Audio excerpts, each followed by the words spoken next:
Donc, dans notre dernière séance, on a parlé, on s'est très bien étalé sur les informations à retenir pour maîtriser la génétique mendélienne. On s'est donné rendez-vous ce soir pour faire un exercice d'application, notamment l'exemple du bac 2017 série D en Union des Comores. Donc pour les nouveaux et nouvelles, je vous rappelle qu'il y a certaines informations à savoir avant d'aborder un exercice de génétique mendélienne. Quelles sont ces informations? Tout d'abord, il faut savoir qu'en génétique mendélienne, on va faire ce qu'on appelle des croisements. D'accord? On va vous donner un croisement de différents individus, d'accord, avec leurs caractères, et on va obtenir des descendants, ce qu'on appelle des générations. Vous aurez tout d'abord un premier croisement qui va nous donner une première génération appelée F1. Ensuite, vous ferez un deuxième croisement qui vous donnera une deuxième génération appelée F2. Donc, en grosso modo, tout ce qu'on va vous demander comme question, ça sera des questions dont les réponses se trouvent soit dans la première génération F1, soit dans la deuxième génération F2. Si on vous demande par exemple, quels sont les allèles dominants, quels sont les allèles récessifs, la réponse, elle est directement présente dans la génération F1. Si on vous demande par exemple, est-ce que les gènes sont liés ou indépendants, la réponse se trouve directement dans la génération F2. Si on vous demande, est-ce que l'hérédité est autosomale ou gonosomale, pareil, la réponse se trouve dans la génération F2. Donc, pour vous faire comprendre que quelles que soient les questions qu'on va vous poser, analyser, interpréter, les réponses se trouvent en F1 et en F2. Voilà pourquoi la première des choses, après avoir lu l'exercice de génétique mendélienne, c'est de réussir à relever les différents croisements. Il faut savoir identifier quel est le premier croisement et quel est le deuxième croisement. Et chaque croisement, savoir identifier la génération obtenue. Ça, c'est la première des choses. Après le reste, vous allez voir que c'est beaucoup plus simple et je vous en ai donné les détails la dernière fois. Alors, je ne veux pas revenir sur tout ce que j'ai dit, mais je me ferai le plaisir de répéter tout cela en prenant exemple sur l'exercice que nous allons corriger ce soir. Ok? Donc, dans cet exercice, je vais tout d'abord lire. On me dit, on croise entre elles deux lignées pures de maïs. L'une à grains colorés et pleins, l'autre à grains incolores et déprimés. À la première génération F1, tous les grains sont colorés et pleins. La première question, quelle loi de Mendel est mise en évidence? Vous vous rappelez ce que j'ai dit? Après avoir lu, la première des choses, c'est de relever les croisements. D'accord? Donc, on va relever ensemble les croisements. Donc, notre premier croisement, vous l'avez très bien vu. Alors, qui peut m'identifier le premier croisement et la première génération obtenue? Rapidement, quelqu'un veut intervenir? Oui, Ikema?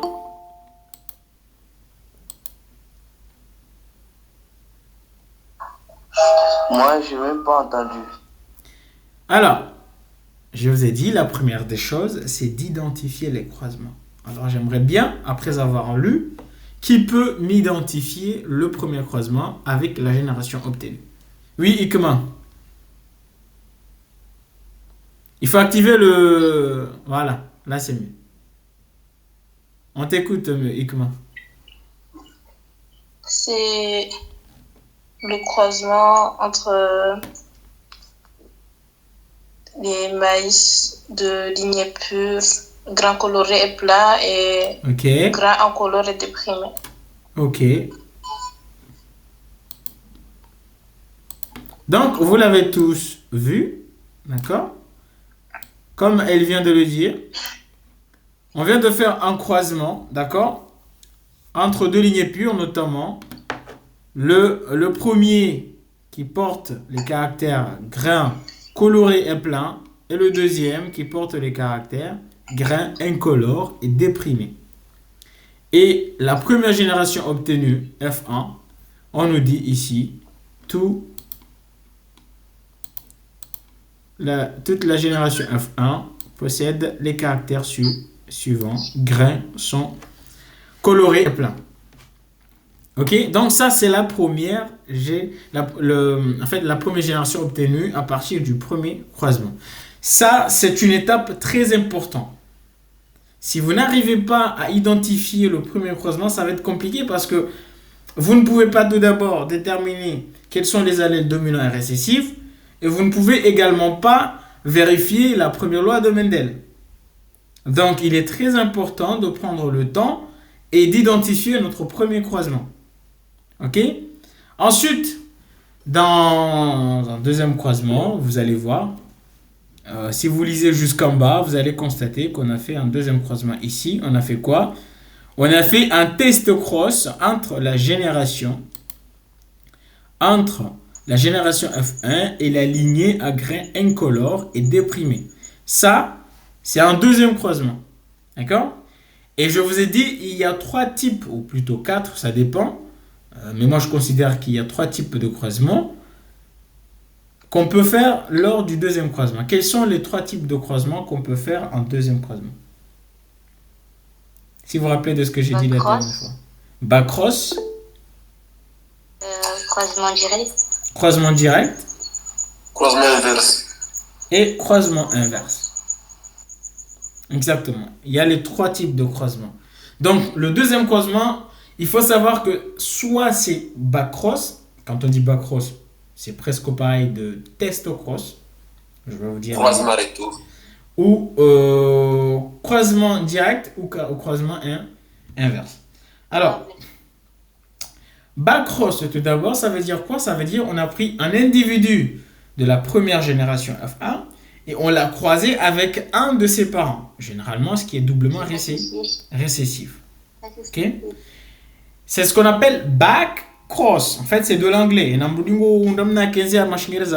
Back-cross, ça veut dire quoi? Vous avez cross qui veut dire croisement, back qui veut dire arrière. Donc, back-cross, ça veut dire c'est un croisement en arrière. C'est-à-dire, on a fait un croisement en arrière. On a juste pris un individu de la F1, on l'a croisé avec un des parents au début. Ça veut dire back-cross. Ok? Ensuite, il y a test-cross. En fait, test-cross, c'est pareil ou presque pareil que back-cross. Pourquoi? Parce que c'est le même procédé. Test-cross, c'est le même procédé. On prend un individu de la F1, on le croise avec un parent doublement récessif. Maintenant, qu'est-ce qui différencie back-cross et test-cross? En fait, c'est la manipulation. En fait, l'objectif de la manipulation. Parce qu'un back-cross, c'est juste une expérience pour avoir des fréquences. Alors que test-cross, comme le nom l'indique, test-cross, c'est-à-dire c'est un croisement test. On fait des tests. Pourquoi? On fait des tests pour identifier des génotypes pour des individus à phénotype connus. Donc, ce qui leur différencie, c'est l'objectif de manipulation. Mais le procédé est le même. Donc, quand on vous dit back-cross ou test-cross, c'est le même procédé. On prend F1 avec un parent doublement récessif. Ensuite, vous avez le croisement direct. Croisement direct, ça veut dire qu'on a pris 2 individus de la même génération, on les a croisés entre elles. Amar Tchore, le Tchoringa, le Tchoringa mwana mahiri mubizani mwana mshahai. Astaghfirullah. Ça va le punisher. D'accord? Donc, F1 et F1, on les a croisés pour obtenir F2. Du coup, il y a ce qu'on appelle croisement inverse. Croisement inverse, c'est assez simple aussi. Parce que croisement inverse, ça veut dire on a repris le même premier croisement, sauf qu'on a juste inversé les caractères. C'est tout. Si on avait un mâle blanc avec une femelle noire dans le premier croisement, Et bien dans le deuxième croisement, on a juste fait un mâle noir avec une femelle blanche. On a repris le même croisement, mais on a inversé les caractères. C'est ça un croisement inverse. Pourquoi on fait un croisement inverse? C'est pour déterminer ce qu'on appelle l'hérédité. Quand on vous demande l'hérédité, c'est très facile de déterminer l'hérédité avec un croisement inverse. Dès qu'on aura un exercice sur cette figure, je vous montrerai comment ça se passe. Revenons à nos moutons avant l'Aïd. Du coup, ici, on va répondre à la première question, notamment quelle loi de Mendel a été mise en évidence. Alors, moi, j'ai déjà fait pour vous. Oui, Djuria. Ça va, Djuria?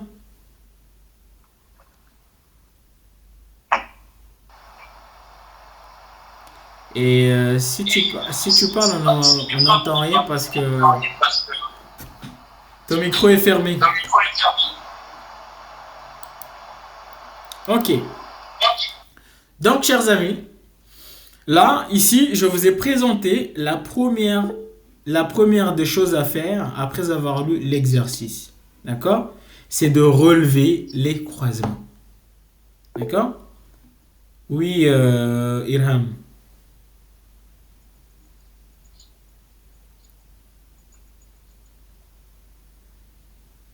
Micro. Vous levez la main, ça veut dire que vous avez besoin de parler, je vous donne la parole. Ok, j'ai pas bien entendu les différents types de croisements.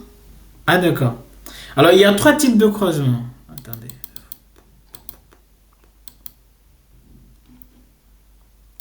Alors tout d'abord, vous le savez tous, hein, on fait un premier croisement. D'accord? Vous faites un premier croisement. Le premier croisement, vous avez un parent 1. Vous croisez avec un parent 2. D'accord? Ça, c'est de 1. Vous obtenez un résultat, les enfants, les descendants. Ce résultat-là, on appelle première génération. La première génération qu'on appelle F1. Pourquoi F? Qui sait pourquoi F? Ça veut dire quoi le F?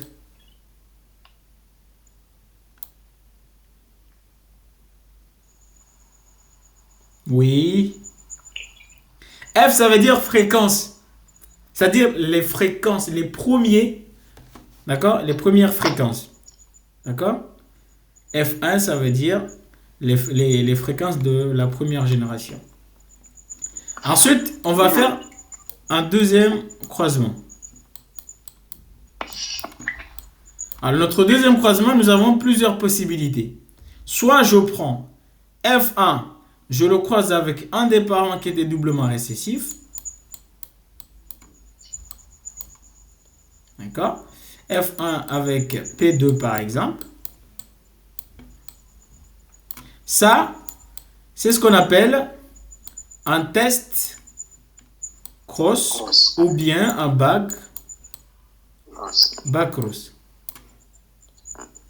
D'accord? Ou soit je prends les individus de F1, je les croise entre elles. Quand on vous dit on a pris les individus de la F1, on les croise entre elles, donc on a pris F1 et F1. D'accord? C'est ce qu'on appelle croisement direct. D'accord? Ensuite, on prend quoi? P1 et P2, on répète le même croisement, sauf qu'on inverse les caractères. Je fais P2 fois P1. Ça, c'est ce qu'on appelle croisement inverse. Par exemple, si j'avais fait ici une souris blanche a été croisée, voilà, une souris mâle blanche avec une souris femelle noire, bah ici je dis une souris mâle noire avec une souris femelle blanche. J'inverse les caractères. C'est ce qu'on appelle croisement inverse. Donc voici les différents types de croisements que vous pouvez obtenir en deuxième croisement. Maintenant, il faut savoir une chose, parce que des fois vous vous trompez sur l'hérédité. Quand on vous demande l'hérédité, il ne faut jamais regarder au niveau des croisements pour déterminer l'hérédité. Il ne faut pas se dire, ah, on a croisé un mâle et une femelle, donc ça veut dire c'est gonosomal. Non. Non, non, je vous vois venir. Ça n'a rien à voir avec ça. Parce que les croisements, c'est toujours un mâle et une femelle. Selon la science, croisement, c'est toujours un mâle et une femelle. Quand on parle au Paris, on a fait un croisement entre deux mâles ou bien on a fait un croisement entre deux femelles et c'est pas possible ça. Non. D'accord? Donc pour déterminer l'hérédité, on regarde les résultats du deuxième croisement, la F2. S'il y a une précision liée au sexe. Si on a obtenu par exemple un F2, des mâles, tel nombre de mâles, tel nombre de femelles, oui, à partir de là, on dit que c'est gonosomal parce qu'il y a une précision liée au sexe. Mais la précision du sexe au niveau des croisements n'a rien à voir avec l'hérédité. Parce que forcément, quels que soient les caractères croisés, on va préciser qu'il s'agit d'un mâle et d'une femelle qui ont été croisés. Même quand on prend F1 et F1, mais c'est F1 mâle avec F1 femelle, toujours. Ok? Est-ce que j'ai répondu à la question, Iram?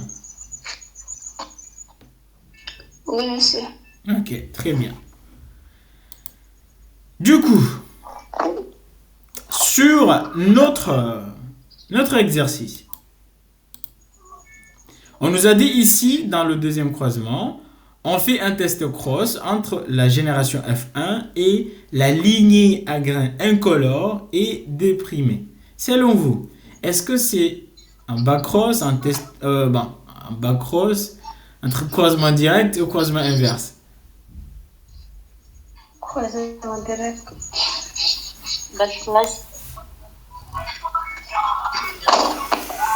J'évite de rigoler parce que là, je vous ai piégé.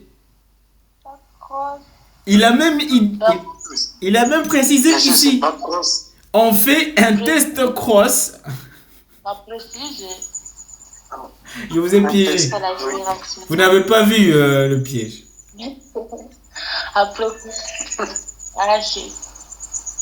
Il a même précisé, on a fait un test cross. Même s'il n'a pas dit on a fait un test cross. S'il a juste dit on a fait un croisement entre F1 et une lignée à grains incolores et déprimés, je sais que grains incolores déprimés, c'est l'un des caractères observés chez les parents. Donc cela veut dire on a pris un individu de la F1, on l'a croisé avec un des parents. Et là directement, je sais qu'il s'agit d'un back cross. Mais comme il s'agit d'un croisement de test, donc ça veut dire un test cross. Bref, on va répondre à la première des questions. Donc ici, dès que j'ai lu l'exercice, je relève les différents croisements. Premier croisement, qu'est-ce que j'ai fait? Maïs à grains colorés, ok.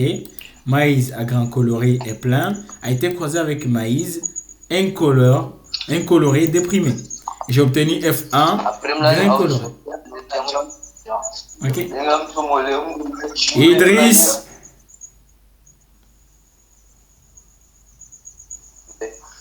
Hey, je suis vraiment désolé.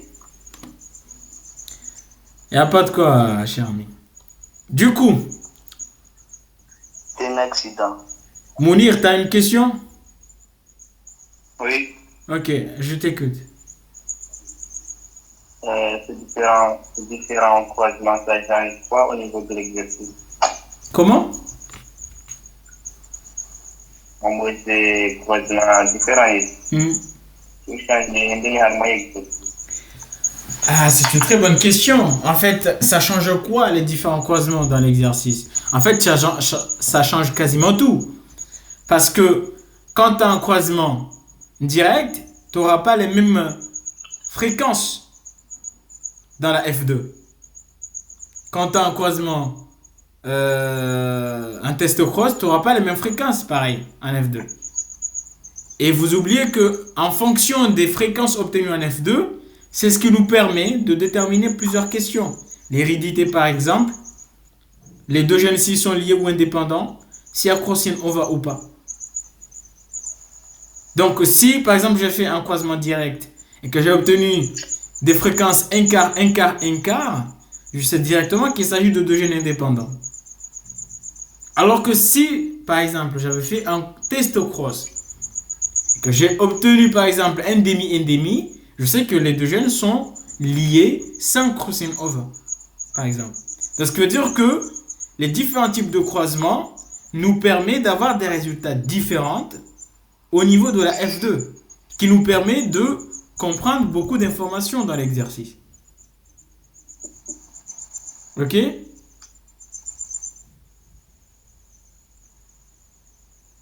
Oui, Ali. Bon, monsieur, je vais retourner un peu en arrière. Mhm. Si on a fait un croisement, Mhm. et puis à moi, résultat, tu peux avoir un tel de deux sexes et un tel de deux sexes, c'est deux chiffres. Mais en arrière de deux sexes, c'est exprimé chromosomalement ou autosomalement. J'ai pas compris. T'as dit quoi? Au cours du croisement. Mhm. Et puis, à moins de fréquence. Quand il y a vraiment sexe, Marie, comme ça, on a eu 285 deux sexes et 75 deux sexes. Mhm. Alors là, c'est exprimé chromosomalement ou autosomal. Ah, direct.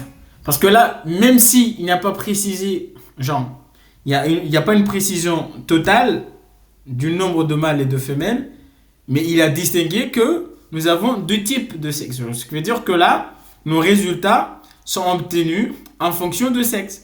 Même s'il n'a pas précisé le nombre de mâles et le nombre de femelles. Mais on sait déjà qu'il y a une partie qui est mâle et une partie qui est femelle. Donc forcément, les résultats obtenus sont en fonction, genre la transmission du gène a été transmise en fonction du sexe. Dans ce cas-là, on considère gonosomal. D'accord. Voilà. Donc, bah écoutez, je vous félicite déjà parce qu'il y a pas mal de questions. Donc ça veut dire que vous comprenez ce qui se passe. Et c'est très bon signe. Du coup, donc, j'ai déjà relevé les croisements.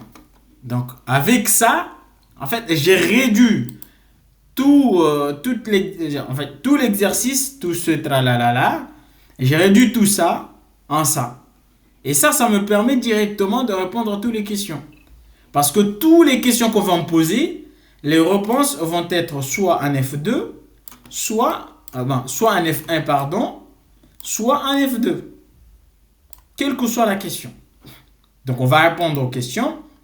La première des questions qu'on m'a posées, on me demande ici quelle loi de Mendel est mise en évidence sur ce premier croisement. Qui peut répondre à cette question? Ceux qui ont travaillé un petit peu. Alors, je donne le privilège pour ceux qui ont travaillé de s'exprimer, de s'exposer un petit peu. Julia. Monsieur, Oui. comme la première génération F1, tous les graines sont colorées et peintes. Alors, la première loi de Mendel est vérifiée. Les premières lois de Mendel. Ok. Effectivement. Est-ce que tout le monde est d'accord avec Julia? Oui. Ou vous avez d'autres choses à dire? On est tous d'accord? Rukia? Parce que je vois Rukia a levé la main. Les on est d'accord. Ok, très bien. Il fallait plus d'explications. Ah bah on t'écoute si tu as d'autres choses à dire. C'est intéressant, j'aime bien la diversité. Non, pas grand-chose. Si tu as d'autres manières de le reformuler, bah t'es la bienvenue. Ok, donc là déjà on a croisé P1, grain coloré et plat, avec formule P2, grain incoloré et déprimé. Du coup, on a obtenu grain coloré et plat qui a été répété 2 fois.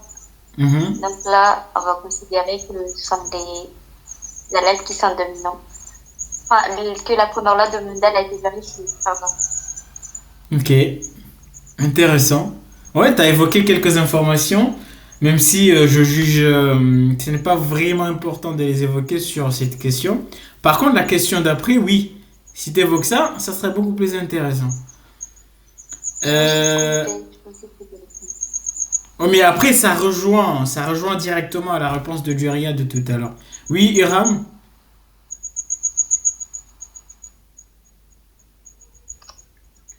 On constate qu'on a croisé deux variétés différentes Mhm, et à la F1, on a obtenu une génération homogène, mhm, c'est-à-dire 100% grains colorés et pleins. mhm,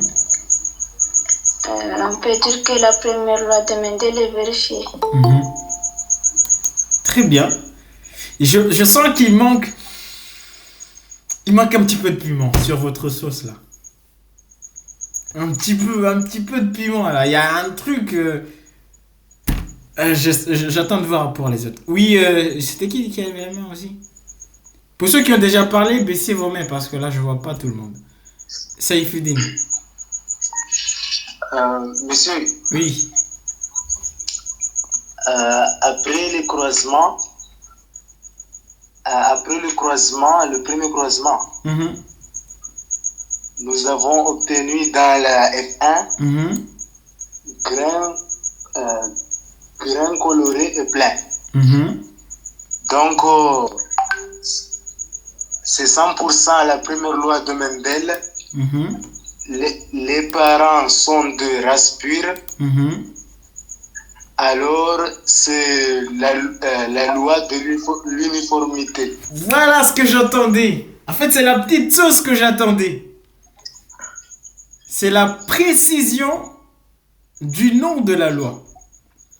Sur ce, tout ce que tout le monde a dit, je suis d'accord, totalement. Totalement. Donc, pour reconstituer les choses, en fait, qu'est-ce qu'on a fait? Tout ce que vous avez dit, c'est très correct. Je suis d'accord avec tout le monde.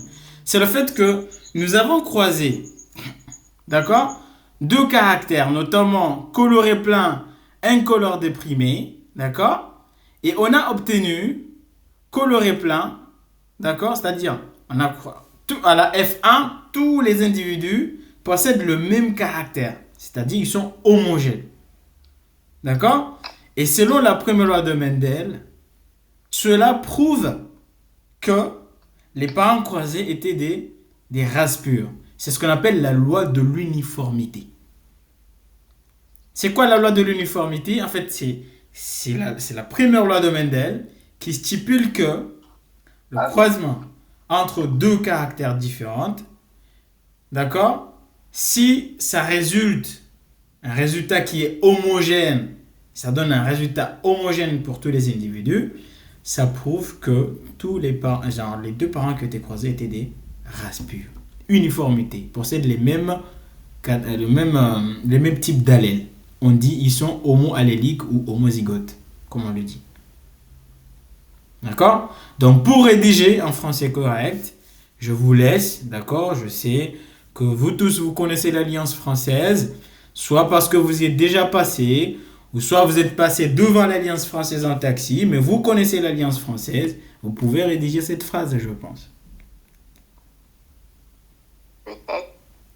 D'accord? Alors, d'après le premier croisement, la F1 possède le même caractère, donc homogène. Cela veut dire que les parents croisés étaient des races pures. Point. Il s'agit de la première loi de Mendel, la loi de l'uniformité. Ok. Vous voulez qu'on écrive? Bah, si vous voulez, hein, on écrit. Oui. Ok, première question. Tac, tac.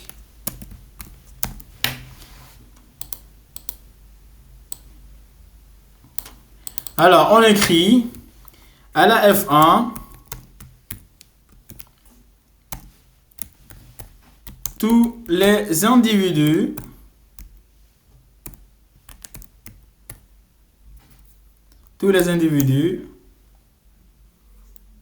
sont coloré et plein. Mais d'accord, je n'ai pas mal écrit. Et plein. Donc, homogène.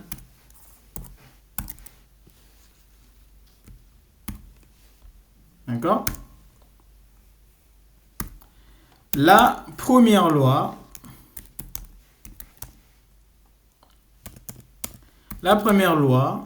de Mendel est vérifiée.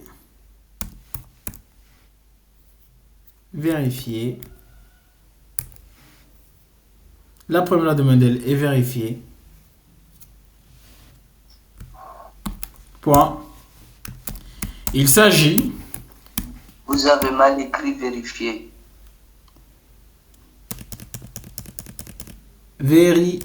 Ah ouais, c'est vrai. Il a. La première loi de Mendel est vérifiée. Vous avez mal toujours écrit vérifier parce que tu as écrit. Comment? Monsieur, vous avez écrit vérifier. À vérifier. Merci. Vérifier. Très bien. Je suis satisfait d'avoir des correcteurs à côté de vous.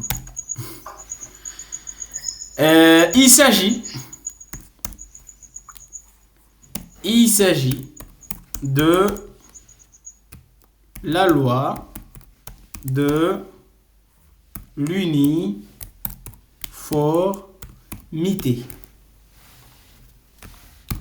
Voilà. Donc voilà la première loi de Mendel, la loi de l'uniformité, qui stipule que les deux parents sont de race pure, homozygote. Deuxième question.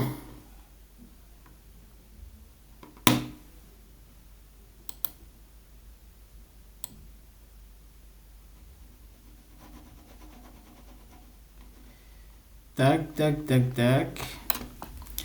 Quels sont les caractères dominants et les caractères récessifs? Alors, si vous vous rappelez très bien de ce que je vous avais dit, cette question-là, la réponse, on la retrouve où? Où est-ce que je dois regarder pour avoir la réponse de cette question? Oui, Au niveau de croisement. Oh là là, doucement Ali, doucement. Là, t'es en mode Fast and Furious, là. Doucement. Ah, il y a les autres qui lèvent la main, tout doucement. Toi, tu viens, tu demandes même pas. Oui, c'est le matin. Regarde à la F1. Regarde à la F1. Donc, selon toi, quels sont les allèles dominants, quels sont les allèles récessifs? Il n'y a pas de quoi être désolé, Ali. C'est très bien. D'ailleurs, j'aime bien que tout le monde participe. Monsieur, oui. Tu as les exercices. Comment? Tu as les exercices, Signor.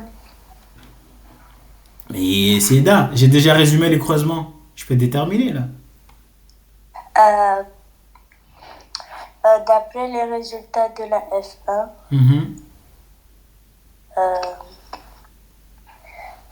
l'allèle colorée est pleine. On peut dire que l'allèle coloré domine l'allèle incoloré et l'allèle pleine domine l'allèle déprimé. Effectivement. Donc, oui. Donc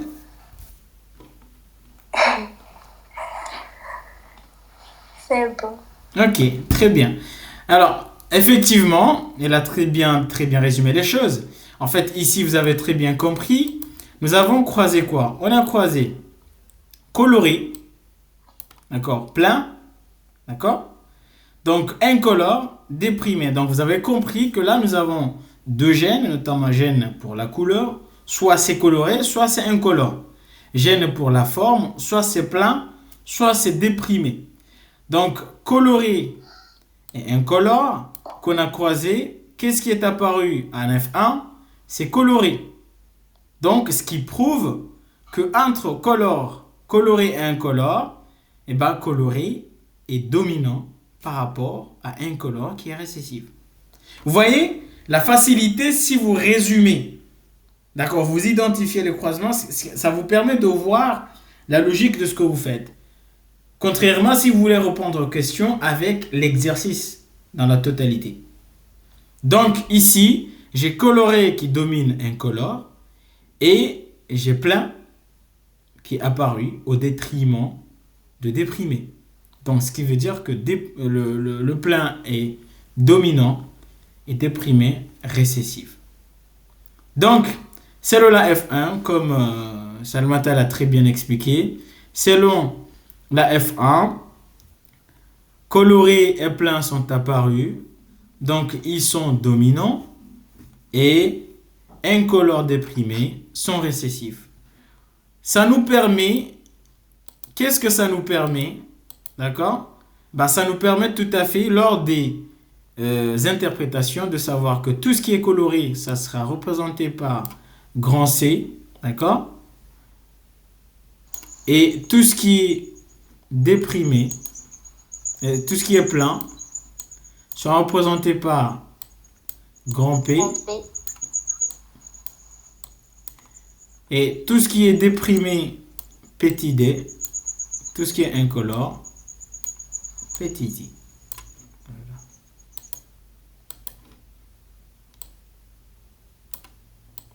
Voilà. C'est ce qui nous donne comme information.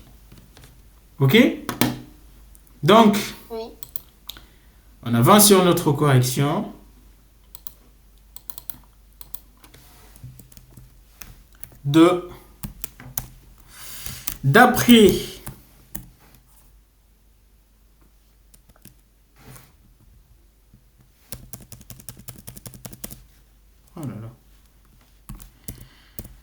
D'après vous prenez note, j'espère. Oui, monsieur. D'après la F1,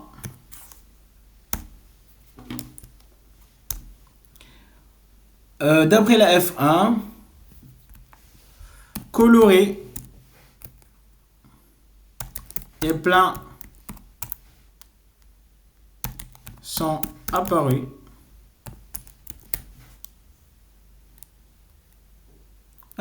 Donc dominant, et vous pouvez mettre entre parenthèses grand C et grand P.